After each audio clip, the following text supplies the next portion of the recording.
Things started to fall apart at home when my brother, Jaja, did not go to communion. Hi guys, things are not falling apart over here. We're just reviewing books and dissecting your favorite characters. My name is Zoe, and you're welcome to Reads and Laughs. It's only right that we open the show with reviewing Purple Hibiscus by Chief Chimamanda Ngozi Adichie.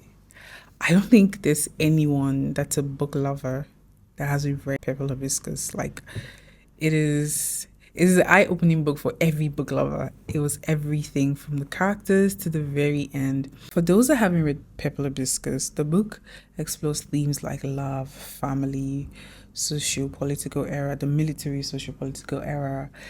It's just very vast, right? And it's the story centers around a Nigerian, very wealthy Nigerian family of two kids, a well-respected man and a loving wife, where everything looks glossy on the outside, while on the inside is not. A very religious, loving father that is violent behind the scenes, a wife that murders him by putting grinded bottles into his tea over the years. My goodness, the story is thick with a lot of things. You feel a lot of emotions. You feel it gives you a lot to think about.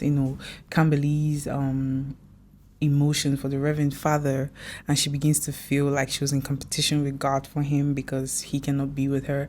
So the story, it's thick. It's so thick. The book is amazing. It's one of the best works to come out of Africa, and I would definitely recommend that everybody reads Purple Hibiscus by Chief Chimamanda Ngozi Adichie. I think my favorite character in Purple Hibiscus will be Camberly. Her mind was just so... It was so beautiful because I could relate with Camberly a lot in the book. I could relate with her. I could also relate with Jaja. Having brothers, I could relate with Jaja. The one person I could not really understand in the whole of the book was Pa Eugene, their dad. When I read the book early on as a young teenager in secondary school, I don't think I understood the weight of what their father did to them. Like, he seemed to me, I'm not gonna lie, when I read it when I was younger, right, in secondary school, he seemed not so bad. But when I read the book, I think I've lost count of how many times I've read Purple Hibiscus. But when I read the book again as an adult, my jaw kept dropping. Like, I could not understand the man. People say he was wicked. I think he was troubled. I think Pa Eugene was very, very troubled. He was a troubled man, because explain pouring hot boiling water on the feet of your daughter, your only daughter, as a way to correct her. I think what was it that she did? Like, it was terrible, because she went to her grandpa's house that was not Christian. Oh my God, that man kind of traumatized me when I read the book again as an adult. And then, a lot of people have had discourses on his wife murdering him and if it was right or wrong. I think murder is murder. It doesn't matter the premise where it's done. Murder is murder. And I think she could have left. But it's easier to say she could have left, because that was not a man that you could leave.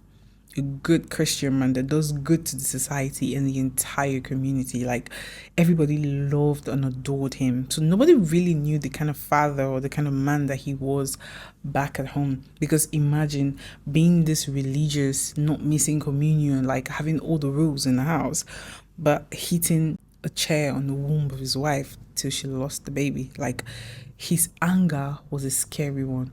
So he was such, like I said, I think he was a very troubled man, to be honest with you. People said he was wicked. I don't think that's wickedness. I think there's something wrong somewhere. It could be, we could also explore the factor of religious psychosis, because he was he was in between.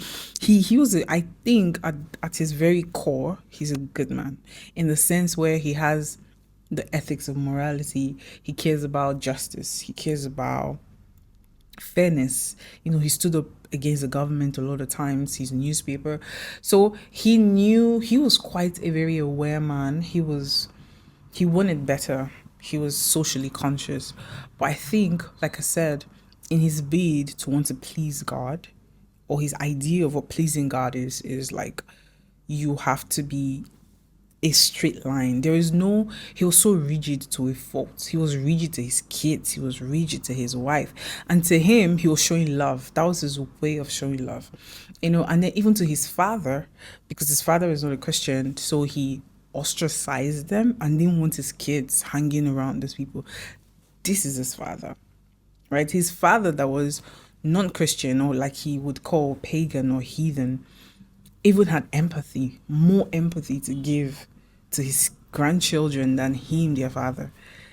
It was, the book is a lot to dissect, but it's definitely one of my favorite works ever by Chimamanda. She's a genius. She has written so much more books. Well, Purple Hibiscus is like my favorite, my all-time favorite. Thanks for watching today's episode of Reads and Laughs.